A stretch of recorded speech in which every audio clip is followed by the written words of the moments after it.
The day the aliens came was like any other in Green Valley, Montana.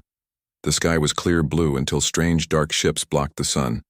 They were huge, almost a mile long, with strange lights that made people stop and stare.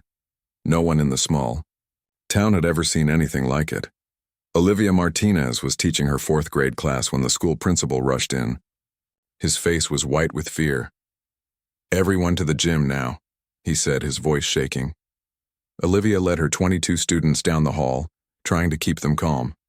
"Stay together," she said with a smile that hid her fear. "Everything will be fine." But everything was not fine. The gym was filled with scared children and teachers. The principal turned on the old TV that hung from the wall. On every channel, the same message played. Aliens called the Zarkovians had arrived on Earth. They wanted to talk. For 3 days, world leaders met with the aliens. People waited and hoped. Then the aliens made their demand. Earth must join their empire. When Earth's leader said no, the Zarkovians attacked. The first bombs hit the big cities and military bases. Even in small Green Valley, people felt the ground shake from the distant explosions. The TV showed terrible images until it stopped working completely. Commander Vrax of the Zarkovian forces stood tall on the bridge of his ship. His scales gleamed dark green in the ship's lights. He had led many conquests, but Earth was proving difficult. "The humans are stubborn," he said to Officer Krell, his second in command. "But all species learn to submit in time." "We found something interesting," Krell said, showing Vrax a map. "This small area called Montana has an underground military base. It is hidden, but our scanners detected it." Vrax's yellow eyes narrowed. "We will take control of this area. It may hold valuable information." The people of Green Valley had only a few hours of warning before the alien ships appeared above their town. Most tried to run, packing their cars and driving away. But the aliens had put up energy barriers on all roads out. Olivia stayed at the school with the children whose parents couldn't reach them. She watched through the windows as strange soldiers with scaled skin and tall, thin bodies marched through the streets. They carried weapons that looked like glowing sticks. "Miss Martinez, I'm scared," said little Jake Collins, holding her hand. His blue eyes were wide with fear. "We'll be okay," Olivia said, though she wasn't sure if that was true.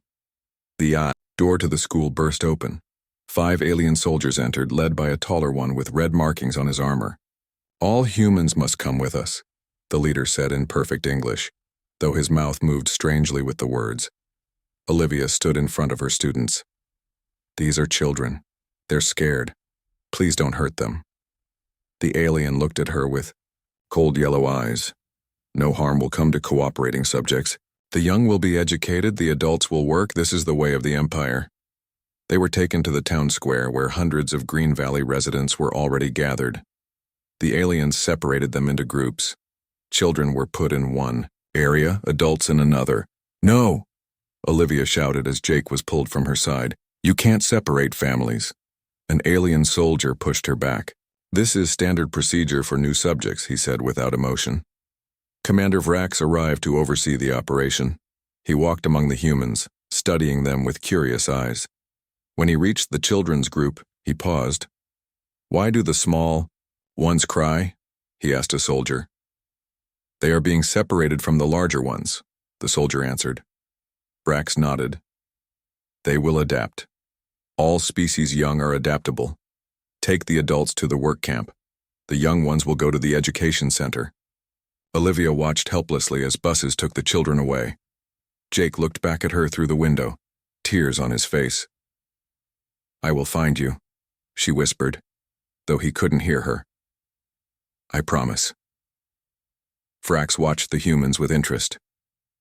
This was just the beginning of Earth's integration into the Empire. He did not know that this small town in Montana would change everything he believed about conquest, about humans, and about himself. The children were taken to the old high school building on the edge of town. The aliens had turned it into what they called an educational facility. Metal fences now surrounded the school, and strange machines blinked on the roof. Jake Collins sat on the gym floor with about 100 other kids. Some were crying. Others, just looked lost. Jake was 12, older than many of the others. He felt he should do something to help. "We'll be okay," he said to a small girl who was sobbing next to him. "My dad says humans are tough. We don't give up easy."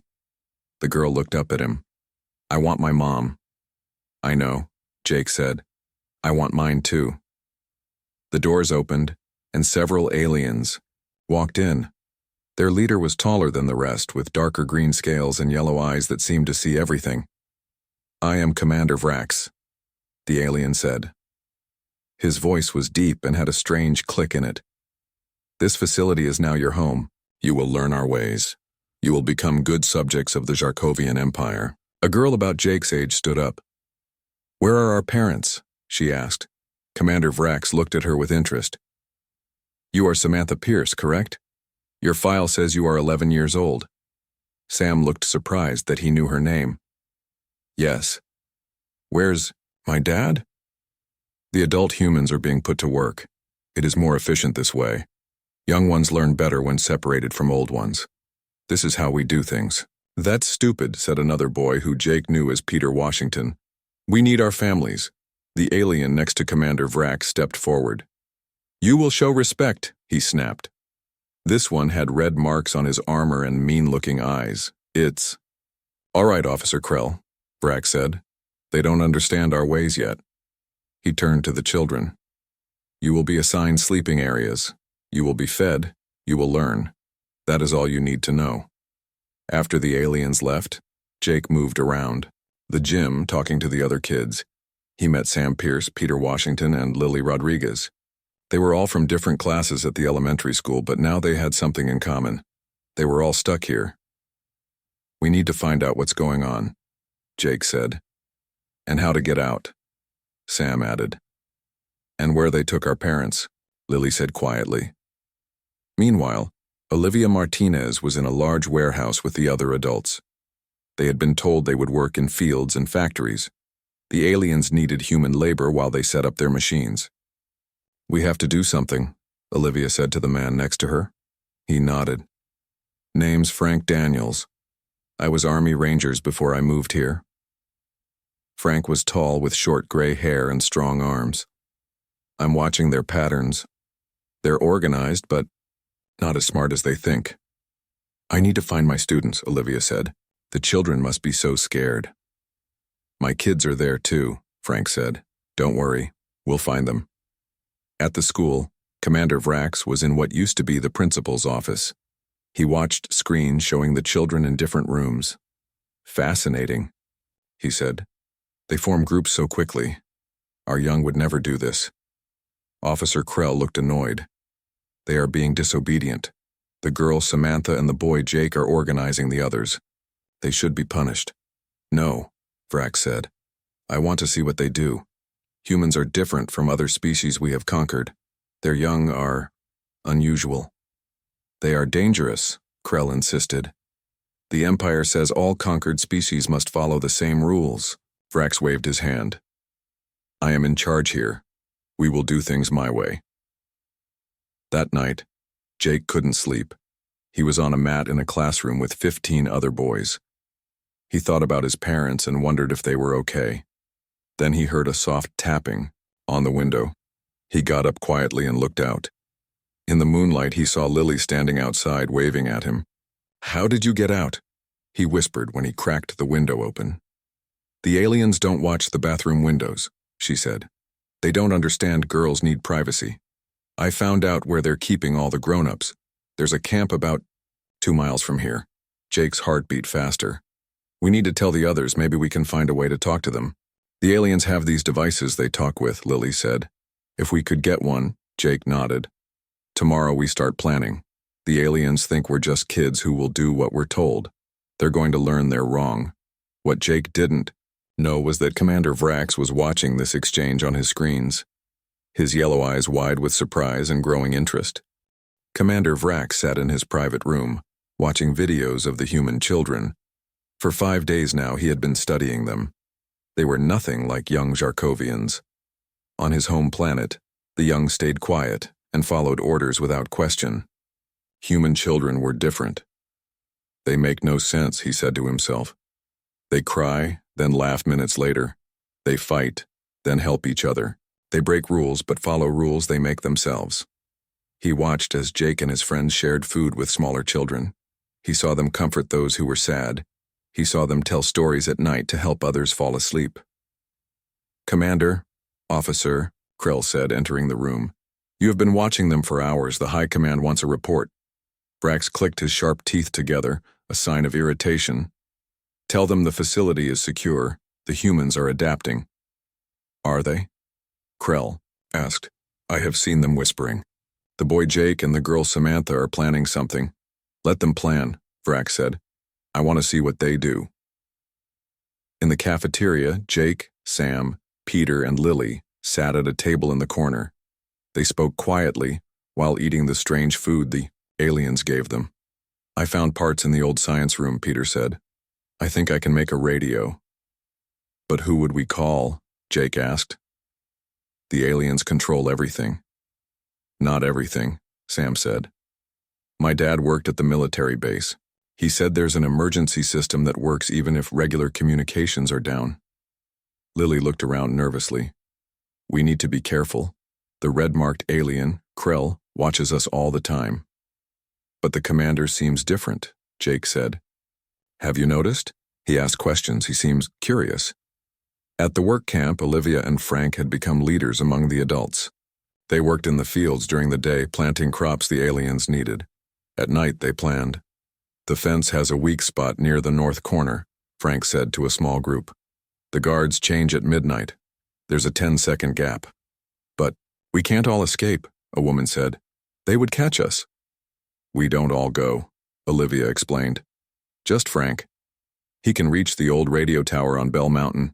If it still works, he can call for help. And find out about our children," another man added. Frank nodded. "I'll try to get to the school too." That night, as the alien guards changed shifts, Frank slipped through a hole in the fence and disappeared into the darkness. Back at the school, Peter had finished his makeshift radio. The children gathered in a storage room late at night. "Will it work?" Sam asked. "Only one way to find out," Peter said, turning it on. The device made static sounds. Peter adjusted some wires. Suddenly, a voice came through. "This is Captain Lisa Wright, U.S. Army. If anyone can hear this, respond." The children looked at each other with wide eyes. "This is Green Valley," Sam said into the radio. "We're being held by aliens. They separated us from our parents." "How many of you are there?" the voice asked.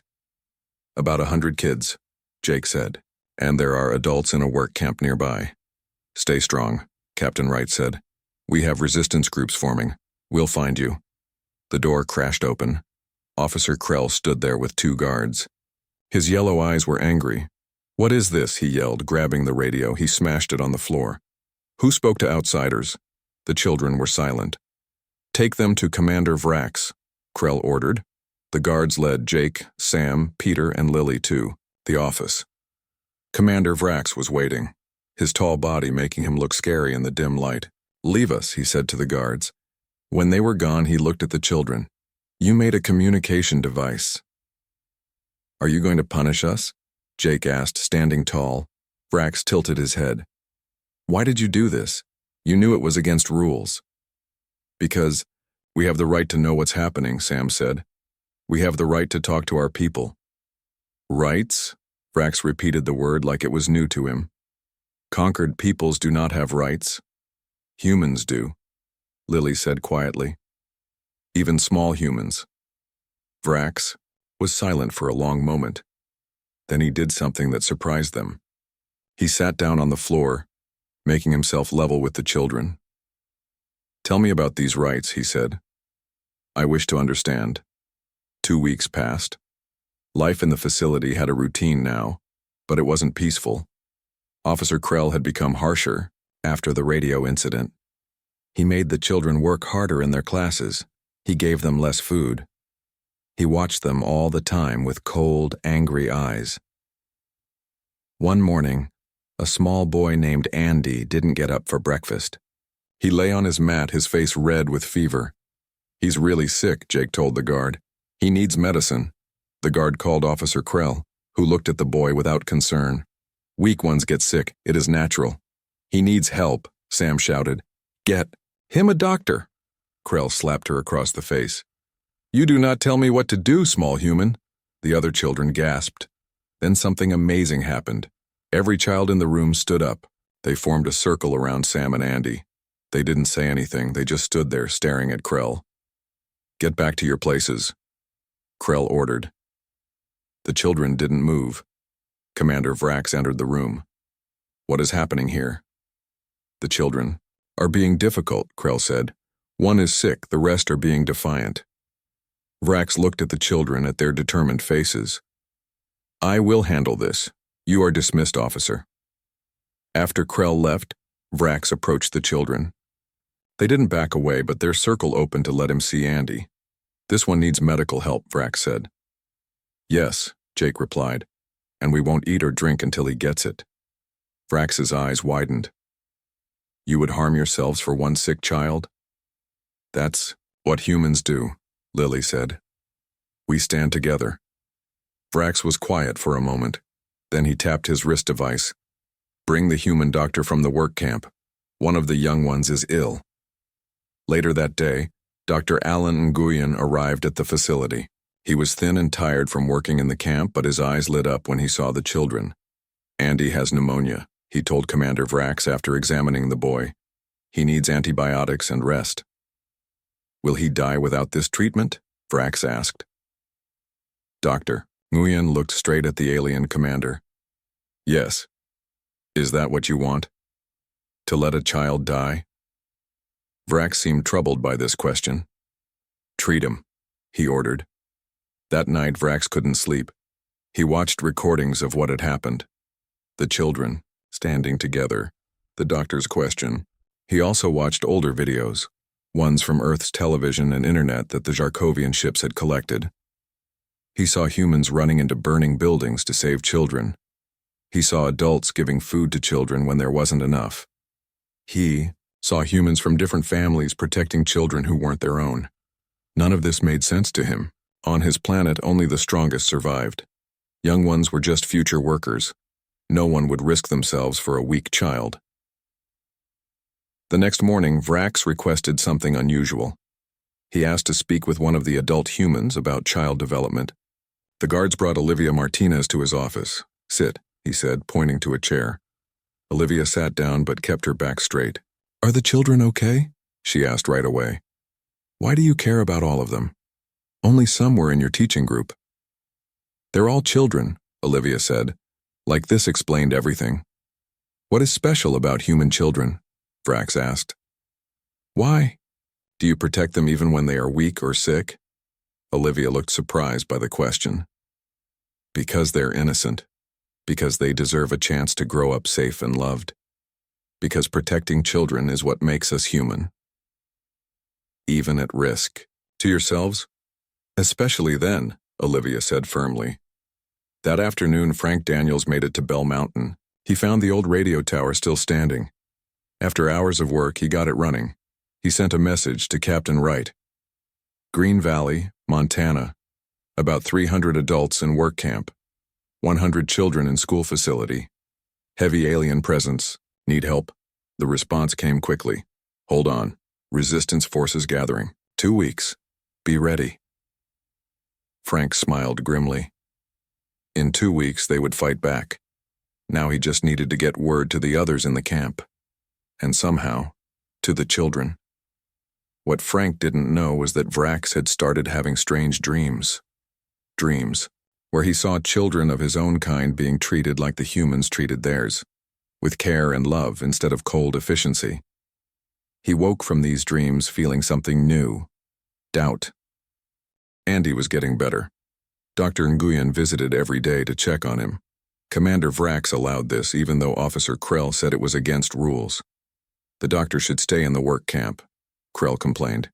You are breaking protocol. I'm in command here, Vrax replied. The child's recovery is important for my research. But it wasn't just research anymore. Vrax found himself checking on Andy's health several times a day. He started talking to the children, asking them questions about their lives before the invasion. He recorded everything, but not in the official logs. These were his private files. One day, Jake found something strange in the classroom. It was a small device with a blinking light. "It's a camera," Peter said, looking at it closely. "They're watching us." "They have cameras everywhere," Lily pointed out. "That's not new." Sam picked it up and turned it over. "This is different. Look at the markings, it's not like the others. This one has Vrax's personal sign on it." Why would he put his own camera here, Jake wondered. That night, after everyone was asleep, Jake snuck into the room that had been turned into Vrax's office. He was careful to avoid the guards. Inside, he found a computer screen showing many rooms in the facility. But there was something else too. Videos of children playing in parks, families having meals together, humans helping each other. "He's studying us," Jake whispered to himself. "Not just to control us. He's trying to understand us." Jake moved quietly to a drawer and opened it. Inside was a small communication device, like the ones the aliens used to talk to each other. He took it and slipped out of the room. At the same time, in the forest outside Green Valley, Frank Daniels met with Captain Lisa Wright. She was tall and strong, with short black hair and serious eyes. "We have 50 fighters," she told Frank. "Not enough for a full attack." "We need to get into the school," Frank said. "If we can free the children, the aliens will be distracted. Then we hit the main command center." "It's risky," Captain Wright said. "We need someone inside to help." "I'll go," Frank offered. The next day, Frank approached the school fence, pretending to be lost and confused. The guards caught him quickly. "A human from the work camp," one guard said. "Take him to Officer Krell." In a cold room, Officer Krell questioned Frank for hours. "How did you escape? Who helped you? Are there others?" Frank said nothing. Finally, Krell lost patience. "Bring him to Commander Vrax, he will make him talk." In Vrax's office, Frank sat with his hands tied. He expected the alien commander to be cruel, but Vrax seemed calm. "You are Frank Daniels," Vrax said. "Former military. You have children in this facility." Frank was surprised the commander knew this. "Yes, twins, Ben and Amy." "Why did you come here instead of running away to freedom?" Vrax asked. "Would you understand if I said I couldn't leave my kids?" Vrax was quiet for a moment. "I am beginning to understand many things about humans that once seemed strange to me." The door opened and Officer Krell entered with another alien. This one wore more decorated armor. He was taller than Vrax and had darker scales. "High Commander Zulak," Vrax said, standing quickly. "We were not expecting you." "Clearly," Zulak said, his voice cold. "I've received reports about this facility. Disturbing reports. You have been too lenient with the humans, Commander Vrax." "I have been studying them," Vrax explained. "Their social structures are complex." "They are subjects of the Empire," Zulak snapped. "Nothing more." He looked at Frank with disgust. "And this one is an escaped worker. He should be executed as an example." "No," Vrax said before he could stop himself. Everyone in the room froze. No one ever said no to a high commander. "What did you say?" Zulak asked, his voice dangerously quiet. Vrax knew he had made a serious mistake, but something inside him had changed. The things he had learned from watching the humans, especially the children, had shifted something fundamental in his mind. "I said no, High Commander," Vrax repeated. "This human has information we need, and executing parents is not our way." "It is exactly our way," Zulak hissed. "I think you have spent too much time with these creatures, Commander. You have forgotten who you are." Back in their room, Jake showed the alien communication device to his friends. "Maybe we can use this to warn the adults about what's happening." Little did they know, events were already in motion that would force everyone, human and alien alike, to choose sides in the coming conflict. High Commander Zulak ordered a full inspection of the facility. He walked through the halls with Officer Krell at his side, looking at the children with cold eyes. "They seem too comfortable," Zulak said. "They should fear us more."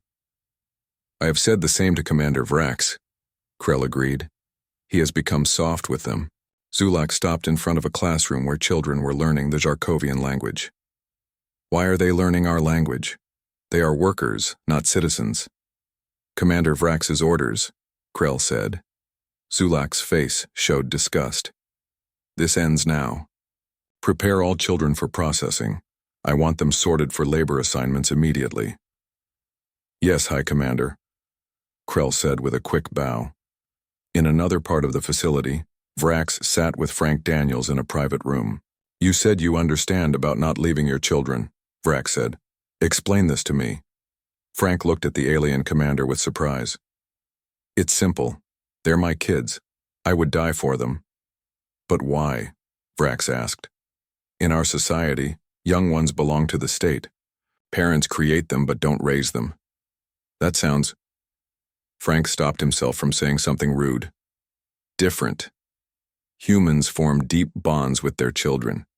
We protect them, teach them, love them. Love. Vrax repeated the word. This concept is difficult for us. Maybe that's why you don't understand why we'll never accept your rule, Frank said.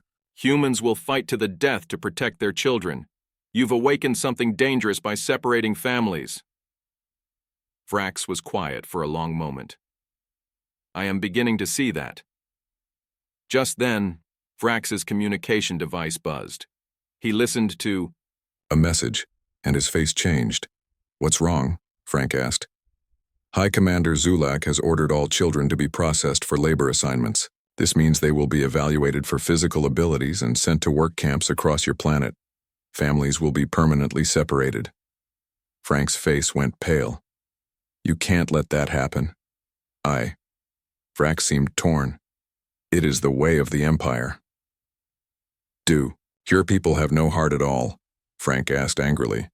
The question struck Vrax hard. He thought about all he had seen of humans, their fierce protection of children, their willingness to sacrifice for each other. He thought about the children, standing together to protect a sick friend. He thought about Jake's courage and Sam's determination. I need to think, Vrax said, leaving the room. In the classroom area, Jake and his friends heard the news from a guard who was talking to another guard. Processing starts tomorrow, the guard said. The small humans will be sorted and shipped out. We need to do something, Sam whispered. We can't let them separate us more. Jake nodded. It's time to use the communication device. That night, when the facility was quiet, Jake turned on the device he had taken from Vrax's office. He wasn't sure how it worked, but he pushed buttons until he heard static. Hello? Can anyone hear me?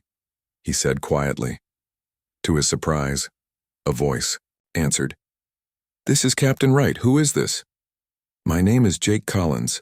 I'm in the school with the other kids. The aliens are going to send us away tomorrow to work camps. We need help now. We're not ready yet, Captain Wright said. We need 2 more days. We don't have 2 days, Jake said desperately. There was a pause, then. We'll try tonight. Create a distraction at the north fence at midnight. We will, Jake promised. He turned off the device and looked at his friends. We need to tell everyone we're breaking out tonight. Meanwhile, Vrax sat alone in his quarters watching videos of the children. He saw them playing, learning, helping each other. Then he watched videos of Jarkovian young ones, quiet, obedient, never questioning. What are we doing? He whispered to himself. This is wrong. His door opened suddenly. Officer Krell stood there with 2 guards. Commander Vrax, High Commander Zulak requests your presence, Krell said with a small smile that showed he knew something Vrax didn't. When Vrax entered the main control room, he found Zulak waiting with an angry expression. We intercepted a transmission, Zulak said. The humans are planning something tonight, and here is the interesting part. They used a commander-level communication device. His eyes narrowed. Your device, Vrax. Vrax felt cold fear run through him, not for himself but for the children. There must be some mistake. No mistake, Zulak said. I think you have forgotten your duty to the Empire. From this moment, you are relieved of command. Officer Krell will oversee the processing of the human children. And what about me? Vrax asked. You will be sent back to the homeworld, Zulak said. For rehabilitation. Vrax knew what that meant. His mind would be wiped clean. He would lose everything he had learned about humans, about compassion, about protecting those weaker than yourself. He couldn't let that happen. Guards took Vrax to a small room to wait for the ship that would take him back to the Zarkovian homeworld. They took his weapons and his communication devices, but they didn't know about the small data chip hidden in his wrist armor. It contained all his recordings of the human children. As soon as the guards left, Vrax removed a panel from the wall. All Zarkovian facilities were built the same way. He knew how to bypass the security systems.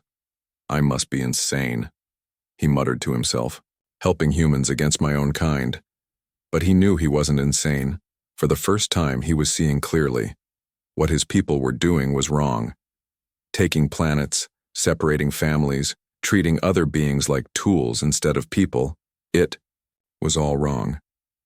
In their room, Jake gathered all the children together. Tonight at midnight, we're breaking out, he whispered. Our friends outside will help us, but we need to create a distraction at the north fence. How? Asked a small boy. We'll use the science room, Peter said. I can mix chemicals to make smoke bombs. And I'll short-circuit the lights, Sam added. It will be chaos. What about the little kids? Lily asked.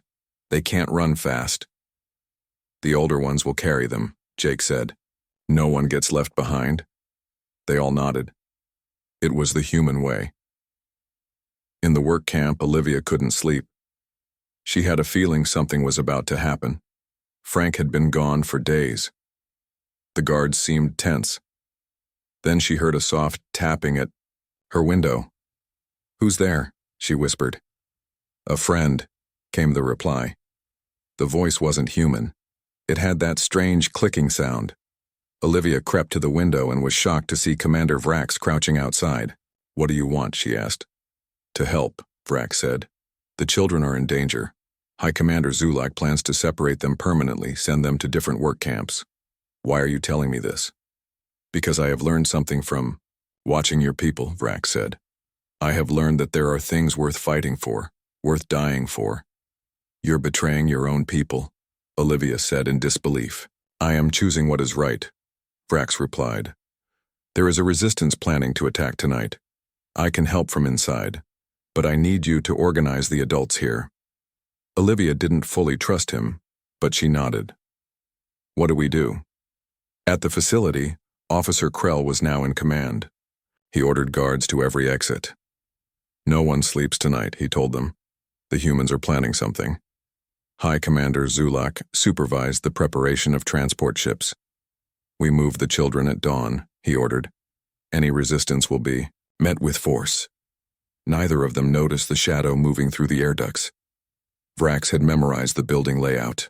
He made his way to the power control room and placed small devices on the main power circuits.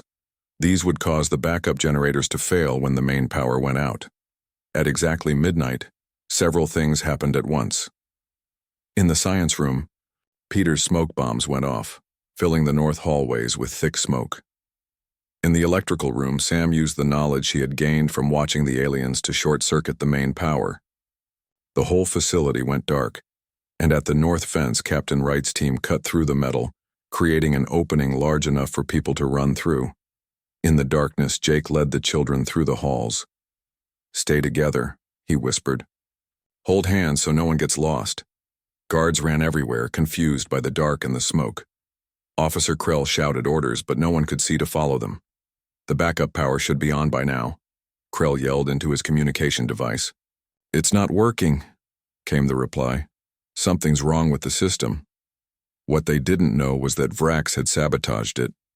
Now, he moved through the chaos, disabling guards when needed, opening locked doors for the escaping children. At the work camp, the power also went out. The adult humans, led by Olivia, used the darkness to overpower the few guards left there. They headed toward the school facility to help the children. High Commander Zulak stood in the command center, trying to restore order. When the door opened, he expected to see Officer Krell. Instead, Vrax entered, his eyes determined. What are you doing here? Zulak demanded. You are relieved of command, I'm not here as a commander, Vrax said. I'm here as someone who has learned what it means to protect those who cannot protect themselves. Outside, humans were running to freedom. Inside, two aliens faced each other, representing two very different visions of what the universe should. High Commander Zulak stared at Vrax with anger and confusion. You have gone mad, he said. All this over human children? Not mad, Vrax replied. For the first time I see clearly. What we do to other species is wrong. It is the way of the Empire, Zulak growled. The way of our people for thousands of years. Then it's time for change, Vrax said. Outside chaos spread across the facility grounds. The children ran toward the opening in the north fence where Captain Wright's soldiers waited. The adults from the work camp, led by Olivia, had arrived from the east and were helping the smaller children. Jake carried a little girl who couldn't keep up. Sam helped Andy, who was still weak from his illness. Peter and Lily made sure no one was left behind. There they are, Officer Krell shouted, leading a group of guards toward the escaping humans.